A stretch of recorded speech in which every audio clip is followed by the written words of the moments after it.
네, 안녕하세요. 자, 오늘 같이 알아볼 종목은 LG생활건강입니다. 자, LG생활건강 지금 주가가 많이 폭락해서 주주분들 많이 힘드실 것 같은데 왜 주가가 하락하는지 정확하게 모르시는 분들이 많더라고요. 그래서 오늘 간단하게만 좀 요약하려고 이 종목으로 선정했습니다. 그러니까 주가가 왜 올랐어요, 이때는?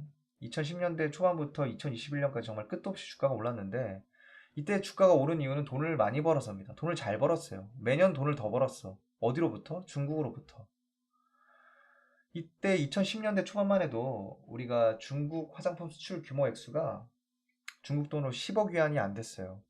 그런데 우리 2020년대 초반에는 270억 위안을 돌파했습니다. 그 중심에는 LG생활건강이랑 아모레퍼시픽과 같은 이제 대한민국 대표 뷰티 기업이 있었죠. 이 수출액뿐만 아니라 중국인들이 또 한류가 유행이면서 또 우리나라에 관광을 많이 왔잖아요. 그럼 면세점에서 뭐 삽니까? 화장품 싹쓸이 해가죠. 그러니까 돈을 막 쓸어 담았어요. 2021년 LG생활건강의 연간 영업이익이 1.2조입니다. 1.2조. 그런데 2021년 이후에 이 중국 화장품 시장에 좀 미묘한 변화가 발생이 돼요. 그러니까 중국 화장품 시장이 뭐 역성장했다 이런 건 아닙니다. 이 중국인들의 생활 수준이 높아지면서 이제 먹고 사는 문제가 해결됐잖아요. 그러니까 뭐에 관심을 가져요? 그러니까 아름다움 뭐 이런 것들에 관심을 가진단 말이에요. 미용. 그러니까 화장품 시장은 계속 더 빠르게 성장하고 있어요. 지금도. 그런데 중국인들의 그 생활 수준이 급격하게 상승하면서 이 중국인들이 명품을 좋아하거든요. 중국인들이 명품 소비율이 굉장히 높은데 이 화장품에서도 명품을 찾기 시작합니다. 그러니까 대한민국 화장품은 명품이 아니라는 거야. 뭘 찾기 시작해요? 프랑스와 일본 명품 화장품들을 찾기 시작합니다. 굉장히 고가의 그 화장품들을 찾기 시작하는데 2021년 이후에 그 프랑스와 일본 화장품 수출액 규모가 진짜 말도 안 되게 빠른 속도로 늘어요. 그 말은 뭘 의미하냐? 대한민국 화장품이 잘 팔린다, 안 팔린다? 안 팔리기 시작한다는 뜻입니다. 그러면 우리 중국 부자들이 우리 화장품을 안 사줘. 그러면은 어떻게든 뭐 중산층이나 서민들을 공략을 해야 될 거 아니에요? 그런데 거기에 또 뭐가 버티고 있어요? 진짜 말도 안 되는 저가로 적당한 품질로 공급하는 이 중국 화장품 로컬 기업들이 딱 버티고 있는 겁니다. 그러니까 대한민국은 부자한테도 못 팔고 서민들한테도 못 팔고 좀 애매해졌어요, 여기서. 그래서 애매해졌어, 포지션이. 그럼 여기서 뭐 중국 시장을 조금 내려놓고 중국 시장 투자를 뭐 조금 줄이다든지 뭐 어떻게든 좀 조치를 취하고 북미나 뭐 유럽이나 뭐 일본 이런 쪽으로 조금 채널을 다변화했어야 되는데 LG생활건강의 전략은 뭐였냐면 공격적으로 마케팅을 하면서 중국 시장을 포기하지 않았어요. 막 판촉 행사하고 막 할인 행사하고 이래서 매출은 어떻게든 막 유지하려고 노력을 했어요. 그래서 실제로 매출은 어느 정도 유지가 됐습니다. 근데 문제는 뭐예요? 브랜드 가치는 오히려 하락했고 수익성은 훼손됐어요. 그러니까 완벽한 전략 실패입니다.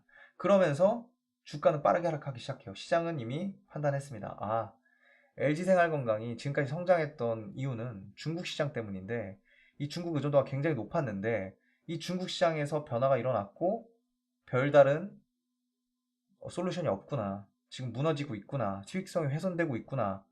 이거 더 이상 성장할 수 있는 기업 아니다. 주가 프리미엄은 회수하고 이제 적정 주가로 다시 좀 리레이팅 되는 과정이 진행이 되고 있는 겁니다. 그래서 이렇게 역성장하고 있는 기업, 주가가 역배열돼서 완전히 하락하는 기업에는 절대 투자하시면 안 돼요. 물도 타셔도 안 됩니다.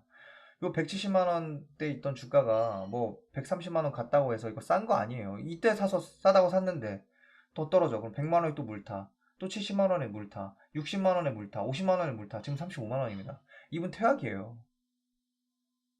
그러니까 한 번 물타기 실패하면 끝나는 겁니다. 내 주식 커리어가 끝날 수 있다는 거예요.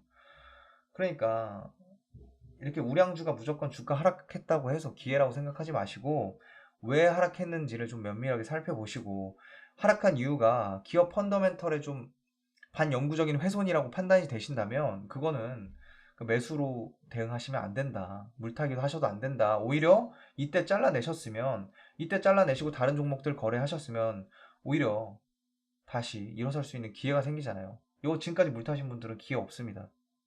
그러니까 사실상 퇴학이에요. 그러니까 이런 종목들 거래하지 마시고 사실 이번 연도에도 LG생활건강이 다시 성장기로 진입할 수 있는 모멘텀은 사실 거의 없어요. 그러니까 모멘텀이 발생되면 알아서 이 차트에서 돈이 들어오고 시그널이 나옵니다. 그러니까 그때까지는 우리 그냥 이거 내버려 두시면 돼요. 이거 굳이 뭐 지금 아득바득 도대체 이걸 어디서 거래해서 어떻게 돈을 법니까? 고점이 계속 낮아지잖아요. 고점이 계속 낮아져.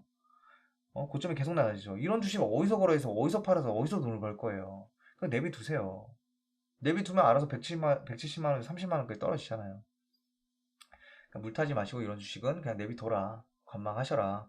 다른 오르는 주식에 관심 가지시다가 이 LG생활건강이 뭐 어떻게 뭐 변화와 혁신을 통해서 다시 뭔가 상승하려고 하면 또 이런 구간이 또 찾아올 수 있잖아요. 이렇게 장기적으로 우상향하는 구간이 찾아오면 우리 그때 거래하면 편합니다.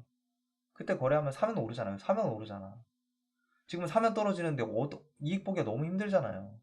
그러니까 반등 먹기가 너무 힘들잖아. 그러니까 이런 주식들은 지금은 조금 힘들고 당분간은 그냥 요거는 지켜보시는 걸로 하겠습니다. 네, 여기까지 하겠습니다.